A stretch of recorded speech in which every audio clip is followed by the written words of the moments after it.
soy Daniela y hoy te quiero dar la bienvenida al podcast Disconnect to Reconnect, o sea, desconectarnos para reconectarnos, en donde te invito a desconectarte por un momento de tu cotidiana vida para reconectarte con quien da vida a tu vida. En toda esta sección leeremos juntos toda la Biblia en un año, desde Génesis hasta Apocalipsis, basándonos en el plan de lectura de Robert Roberts. Y sí, quizás digas que no la vas a entender, sin embargo, hay dos puntos que yo considero principales para que puedas comprenderla. Y lo más importante, empieces a aplicar lo que dice el manual de instrucciones para que tu vida comience a ser transformada.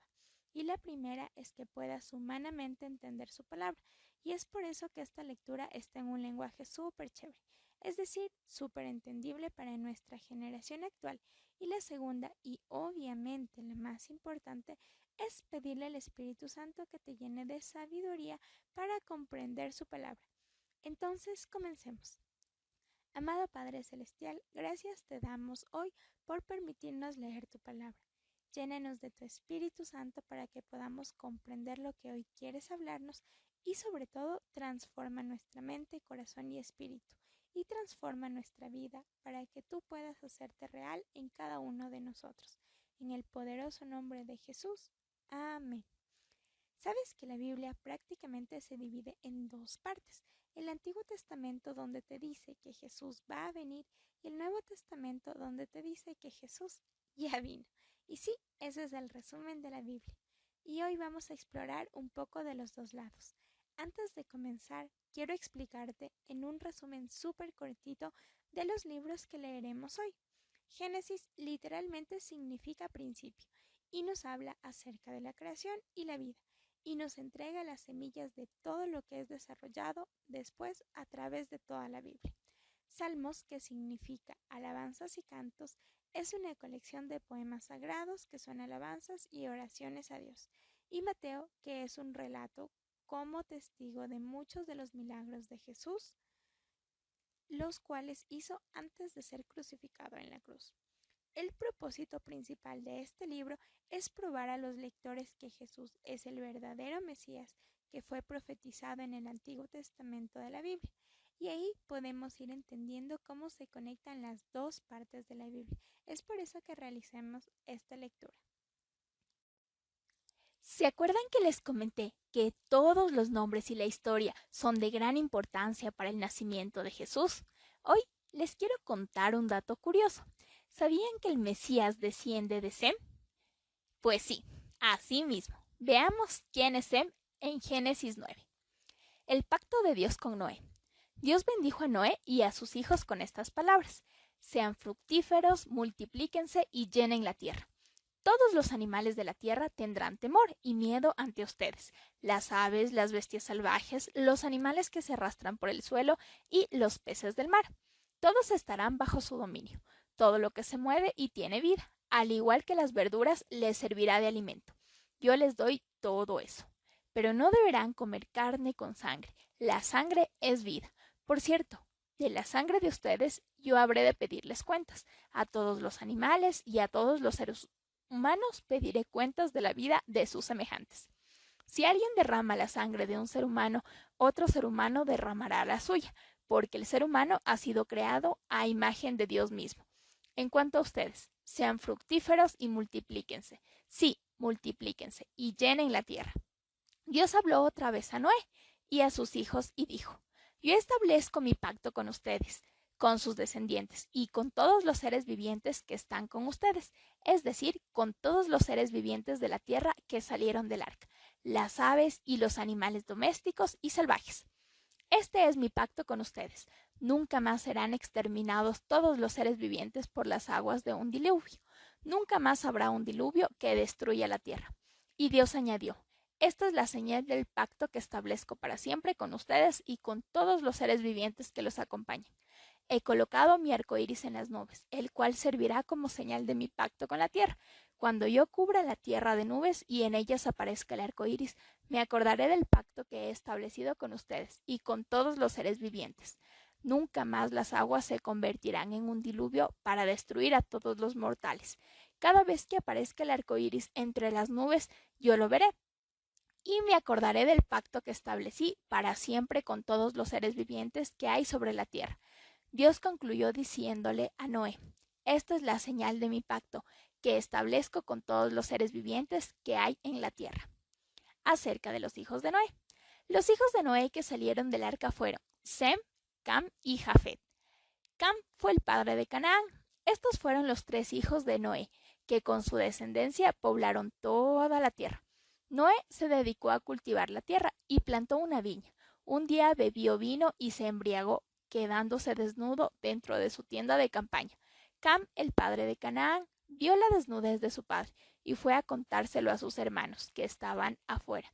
Entonces Sem y Jafet tomaron un manto, se lo echaron sobre los hombros y caminando hacia atrás cubrieron la desnudez de su padre. Como miraban en dirección opuesta, no vieron la desnudez de su padre. Cuando Noé despertó de su borrachera y se enteró de lo que su hijo menor había hecho, declaró: maldito sea Canaán, será de sus 2 hermanos el más bajo de sus esclavos.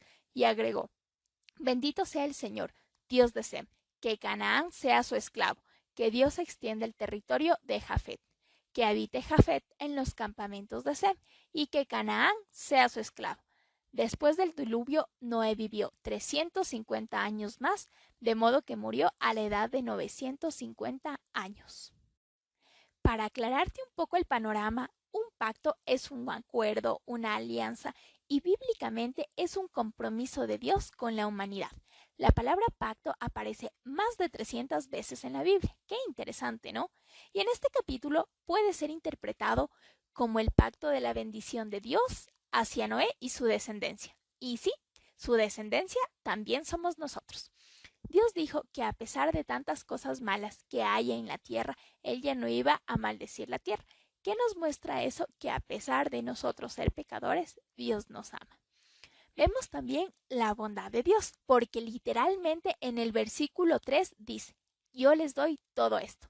Y sabes, justo el día de hoy analizábamos con mi papi que Dios nos da absolutamente todo a nosotros todos los días para nuestro beneficio.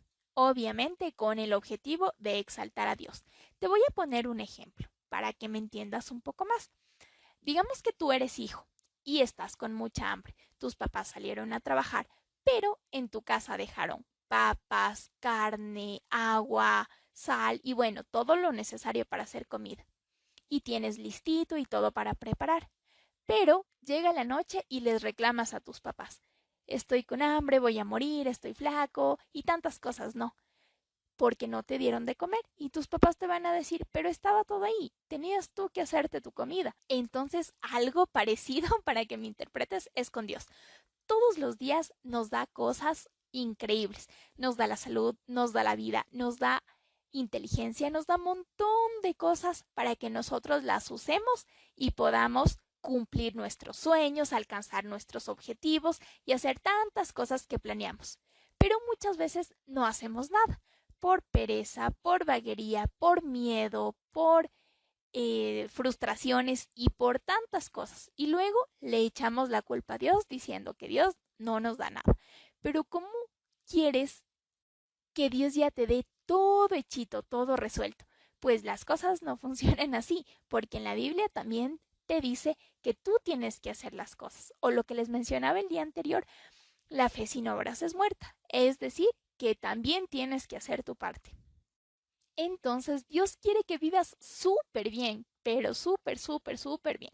Tienes sueños mucho más grandes de los que tú te imaginas, pero tienes que hacer tu parte. Dios te da todo todos los días, pero también haz tu parte y vas a ver cómo Dios bendice y prospera lo que tú quieras hacer. Y finalmente, algo que me llama mucho la atención de este capítulo es la maldición de Noé a Canaán. Cuando leí esto, no entendía por qué Noé maldijo a Canaán, es decir, a su nieto y no a su hijo, quien lo avergonzó. Y me puse a investigar las razones y descubrí que hay muchísimas hipótesis. Y hoy te quiero contar las que en lo personal me parecieron que tenían más sentido. Primeramente, esto se relaciona con Levítico 18, del 6 al 16. Te dejo para que leas después de escuchar este audio. Pero en resumen hablan acerca de la desnudez y que se relaciona con tener relaciones sexuales. Textualmente en Levítico 20:11 dice: cualquiera que yaciere con la mujer de su padre, la desnudez de su padre descubrió. ¿Qué quiere decir? Cualquiera que tenga relaciones sexuales con la mujer de su padre, la desnudez de su padre descubrió. Y si regresamos a Génesis 9:22, dice que Cam vio la desnudez de su padre. ¿Cómo interpretamos esto? Que Cam tuvo relaciones sexuales con su madre, relacionando estos dos versículos, Levítico 20:11 y Génesis 9:22. Por esta razón, Noé maldice al hijo producto de este incesto. Y hay otra teoría también que en lo personal me llamó mucho la atención. Si vemos en Génesis 9:1 dice que Dios ya bendijo a Cam y por lo tanto no podía haber una maldición sobre él. Por eso Noé maldice a su nieto y no a su hijo. Y bueno, muchísimas hipótesis que pude ver, pero sabes, yo saqué mis propias conclusiones. Si es que ustedes son padres, se dice que más le duele que hieran a tu hijo que a ti mismo. Entonces, yo entiendo que por esa razón Noé maldijo a su nieto, porque como estaba muy, muy, muy enojado, sabía que esto le iba a doler más a su hijo. ¿Y tú, por cuál razón te inclinas más o qué es lo que tú crees acerca de esto? Y bueno, quiero invitarte a que si eres hijo, respetes a tus padres. Me hace acuerdo del versículo bíblico que dice: honra a tu padre y a tu madre para que te vaya bien, y este es el primer mandamiento con promesa. Y si eres padre, que bendigas a tus hijos, porque tu bendición es muy importante. Qué interesante conocer el origen del origen del origen. Y hoy quiero que veamos cómo se formaron las naciones de la tierra. Y como te comenté un poquito antes, el Mesías descendió de Sem y aquí vamos a empezar a ver toda su descendencia. Esta es la lista de los descendientes de Sem, Cam y Jafet, hijos de Noé, quienes después del diluvio tuvieron sus propios hijos. Los hijos de Jafet: Gomer, Magog, Madai, Javán, Tubal, Mesec y Tiras. Hijos de Gomer: Askenaz, Rifat y Togarma. Hijos de Javán: Elisá, Tarsis, Kitín y Rodanín. Algunos de ellos se esparcieron por las costas, formaron naciones y clanes en sus respectivos territorios y con sus propios idiomas. Hijos de Cam: Cus, Misraín, Fut y Canaán. Hijos de Cus: Seba, Javilá, Sabtá, Ragamá y Sabteca. Hijos de Ragamá: Sabá y Dedán. Cus fue el padre de Nimrod, conocido como el primer gran guerrero en la tierra, quien llegó a ser un valiente cazador ante el Señor. Por eso se dice, como Nimrod, valiente cazador ante el Señor. Las principales ciudades de su reino fueron Babel, Erec, Akkad y Calné en la región de Sinar. Desde esa región, Nimrod salió hacia Asiria, donde construyó las ciudades de Nínive, Rehobot, Ir, Calá y Resén, la gran ciudad que está entre Nínive y Calá. Misraín fue el antepasado de los ludeos, los anameos, los leavitas, los naftuitas, los patruceos, los caslujitas, de quienes descienden los filisteos, y los caftoritas. Canaán fue el padre de Sidón, su primogénito, y de Ed, y el antepasado de los jebuseos, los amorreos, los gergeseos, los heveos, los araseos, los cineos, los arvadeos, los semareos y los jamatitas. Luego estos clanes cananeos se dispersaron y su territorio se extendió desde Sidón hasta Gerar y Gazá, y en dirección de Sodoma, Gomorra, Adma y Zeboyín, hasta Lasá. Estos fueron los descendientes de Cam según sus clanes e idiomas, territorios y naciones. Sem, antepasado de todos los hijos de Eber y hermano mayor de Jafet, también tuvo hijos de Sem: Elam, Asur, Arfaxad, Lud y Aram. Hijos de Aram: Uz, Ul, Geter y Mas. Arfaxad fue el padre de Selag. Selag fue el padre de Eber. Eber tuvo dos hijos. El primero se llamó Peleg, porque en su tiempo se dividió la tierra. Su hermano se llamó Joctán. Joctán fue el padre de Almodad, Selef, Jafsar, Mabet, Yeraj, Adorán, Usal, Diclá, Obal, Abimael, Sabá, Ofir, Javilá y Jobab. Todos estos fueron hijos de Joctán. Ellos vivieron en la región que va desde Mesa hasta Sefar, en la región montañosa oriental. Estos fueron los hijos de Sem: según sus clanes y sus idiomas, sus territorios y naciones. Estos son los clanes de los hijos de Noé, según sus genealogías y sus naciones. A partir de estos clanes, las naciones se extendieron sobre la tierra después del diluvio. Vemos cómo Noé y su descendencia son obedientes a lo que Dios les mandó a hacer, que es poblar la tierra nuevamente. Es decir, vemos obediencia a Dios y también orden, porque vemos cómo todo se empezó a organizar por tribus. Y sí, a Dios también le gusta el orden. Así que si tu vida tienes un poco desordenada, vamos cambiando de a poquito y siendo más ordenados. ¿Te parece? Quiero hacerte una pequeña pregunta. ¿Crees que hay alguien más justo que Dios? Pues yo estoy segura que no. Es más, creo que un sinónimo de Dios es justicia. Salmo capítulo 11. En el Señor hallo refugio. ¿Cómo se atreven a decirme, huye al monte como las aves? Vean cómo tensan sus arcos los malvados. Preparan las flechas sobre la cuerda para disparar desde las sombras contra los que son rectos de corazón. Cuando los fundamentos son destruidos, ¿qué le queda al justo? El Señor está en su santo templo. En los cielos tiene el Señor su trono. Y atentamente observa al ser humano. Con sus propios ojos lo examina. El Señor examina a justos, pero aborrece a malvados, y a los que aman la violencia hará llover sobre los malvados ardientes brasas y candente azufre. Un viento abrasador será la porción de su copa, porque el Señor es justo y ama la justicia. Los rectos contemplarán su rostro. Si entendiste, aquí vemos cómo David, o sea, el salmista o escritor de este capítulo, intenta refugiarse completamente en el Señor para encontrar fe en tiempos difíciles o tiempos de prueba. Él sabía que en estos tiempos difíciles el lugar más seguro para estar era una total confianza en Dios. Y quiero invitarte a que si estás pasando tiempos difíciles en tu vida, pongas tu total confianza en Dios, pongas todo tu corazón en Él y vas a ver que Él no se ha alejado de ti y obviamente no te va a dejar en vergüenza. Él actuará a tu favor en su tiempo. Si estás triste o afligido, el Señor se va a levantar y te va a ayudar. Lo veremos en el Salmo 12. Sálvanos, Señor, que ya no hay gente fiel. Entre los seres humanos ya no hay en quien confiar. No hacen sino mentirse unos a otros. Sus labios son aduladores e hipócritas. Corte el Señor todo labio lisonjero y toda lengua jactanciosa que dice, venceremos con la lengua. En nuestros labios confiamos. ¿Quién puede dominarnos a nosotros? Por la aflicción de los oprimidos y por el gemido del pobre voy a levantarme, dice el Señor, y los pondré a salvo de quienes los oprimen. Las palabras del Señor son puras, son como la plata refinada, 7 veces purificada en el crisol. Tú, Señor, los protegerás, tú siempre los defenderás de esta gente. Los malvados merodean por todas partes, cuando la vileza es exaltada entre los seres humanos. Reflexionemos el poder que tienen las palabras.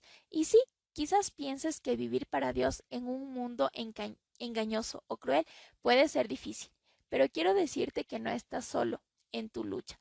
Dios está contigo y hay muchísimas más personas iguales que tú. Es decir, que tú no estás solo y no eres el único. Y si me dices, ¿cómo veo lo que tú me estás diciendo si realmente no veo nada? Pues mira, la palabra de Dios en este Salmo 12:5 dice que Dios se va a levantar y te va a poner a salvo. Y la palabra de Dios no miente. Entonces, confía en Él, porque Él cuida de ti.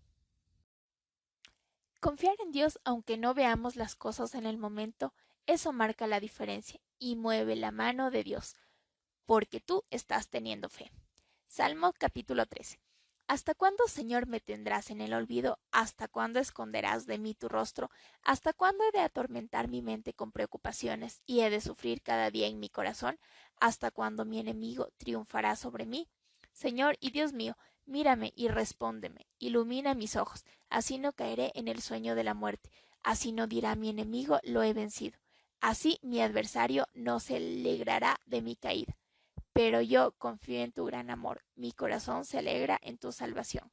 Cantaré salmos al Señor porque ha sido bueno conmigo. Vemos cómo inicia con una queja de ¿hasta cuándo? Y yo no sé cuántas veces hemos dicho ¿hasta cuándo voy a estar triste? ¿Hasta cuándo voy a salir de deudas? ¿Hasta cuándo voy a tener estos problemas? ¿Hasta cuándo voy a estar solo? o sola y tantos hasta cuándo. Pero sabes, hoy te animo a tener la fe que David nos enseña en este salmo, donde confió plenamente y al final Dios actuó. Y si me dices, ¿cómo sabes que actuó Dios? Pues en el último versículo dice textualmente, cantaré salmos al Señor porque ha sido bueno conmigo. No está diciendo Dios será bueno o algún momento pasará, nada de eso. David habla en tiempo presente, dice Dios ha sido bueno conmigo. Y yo sé que Dios hoy te está pidiendo nada más un poquito de fe, porque Él quiere ser bueno contigo. Obviamente en un futuro también, pero el día de hoy también quiere ser bueno contigo. Pon tu confianza en Él y vas a ver cómo Él actúa a tu favor, como dice su palabra. Quiero hacerte una pregunta. ¿Cuántas veces hemos dicho es que él o ella está mal, es que él o ella actúa mal, es que el problema no soy yo? Y bueno, un sinfín de cosas donde nosotros estamos bien y el resto está mal. Y sabes, humanamente esto es normal, pero quiero invitarte a que pensemos hacer un cambio en nosotros. Si realmente quisiéramos cambiar nuestro entorno y por ende cambiar el mundo, comencemos mirando primeramente nuestros errores y cambiando primero nosotros antes de ver los errores de los demás. Y esto nos habla Mateo 7, el juzgar a los demás. No juzguen para que nadie los juzgue a ustedes, porque tal como juzgan, se les juzgará, y con la medida que midan a otros, se les medirá a ustedes. ¿Por qué te fijas en la astilla que tiene tu hermano en el ojo y no le das importancia a la viga que está en el tuyo? ¿Cómo puedes decirle a tu hermano, déjame sacarte la astilla del ojo, cuando ahí tienes una viga en el tuyo? Hipócrita, saca primero la viga de tu propio ojo, entonces verás con claridad para sacar la astilla del ojo de tu hermano. No den lo sagrado a los perros, no sea que se vuelvan contra ustedes y los despedacen, ni echen sus perlas a los cerdos, no sea que las pisoteen. Pongan mucha atención a esta parte porque es una de mis favoritas y seguro también les va a gustar. Pidan, busquen, llamen. Pidan y se les dará. Busquen y encontrarán. Llamen y se les abrirá, porque todo el que pide recibe, el que busca encuentra y al que llama se le abre. ¿Quién de ustedes, si su hijo pide pan, le da una piedra, o si pide un pescado, le da una serpiente? Pues si ustedes, aun siendo malos, saben dar cosas buenas a sus hijos, ¿cuánto más su Padre que está en los cielos dará cosas buenas a los que le pidan?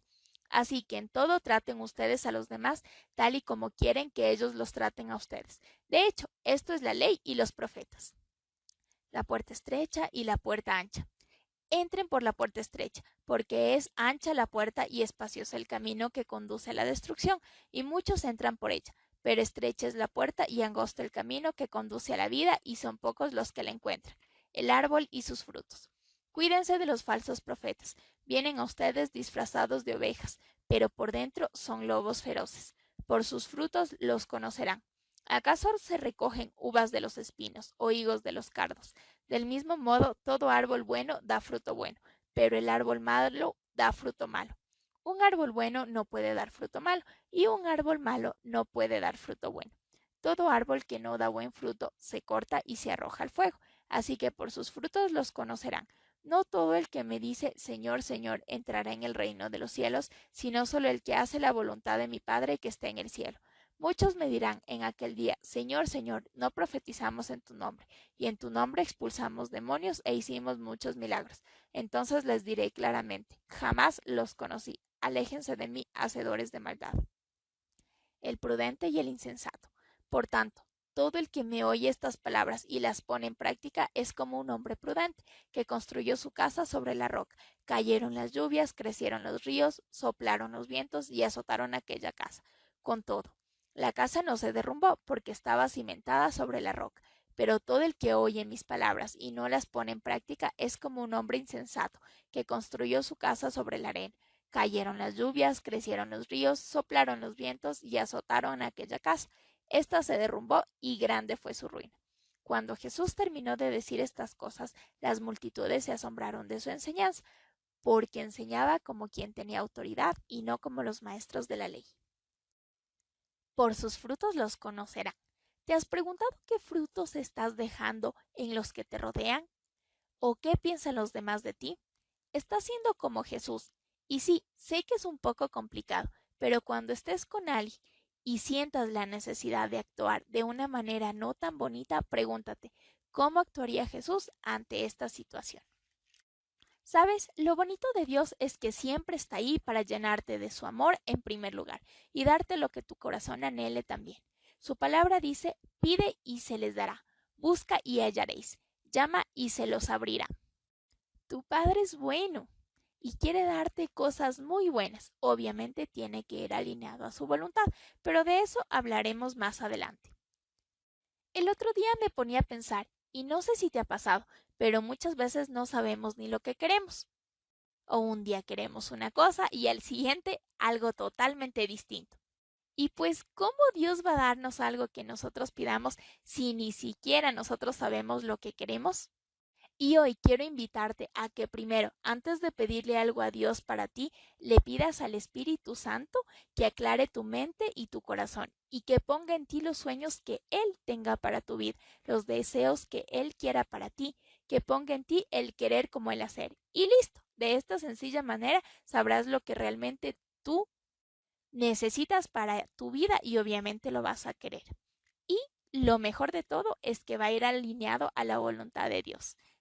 Y de seguro, si le pides al Padre, como dice su palabra, Él te concederá. Hagamos de las enseñanzas que hemos aprendido, de las enseñanzas que Jesús nos dio, y obviamente de su palabra, la base fuerte de nuestras vidas. Y obviamente practiquémosla, porque de nada va a servir simplemente escuchar y escuchar y escuchar y nunca practicar, porque de esta manera vamos a poder resistir siempre y vamos a poder ver la bondad de Dios. Sé que siempre digo esto, pero es porque realmente lo creo. Dios es muy bueno. Dios te ama muchísimo y Dios tiene los mejores planes para tu vida. Y quiero invitarte a que hagas de la palabra de Dios una realidad en tu vida, a que hagas a Dios real en tu vida. Y bueno, muchas gracias por acompañarme el día de hoy. El día de mañana no te olvides, te espero a la misma hora para descubrir nuevas enseñanzas que Dios nos quiere enseñar. Mañana será el día 5 y quiero animarte a que le dediques media hora de tu día a Dios, a que aprendas de su palabra, de sus enseñanzas y de lo que Dios quiere hablarte a tu vida. Muchas gracias nuevamente por estar aquí. Te mando un fuerte abrazo. Dios te bendiga muchísimo. Nos vemos el día de mañana. Chau, chau.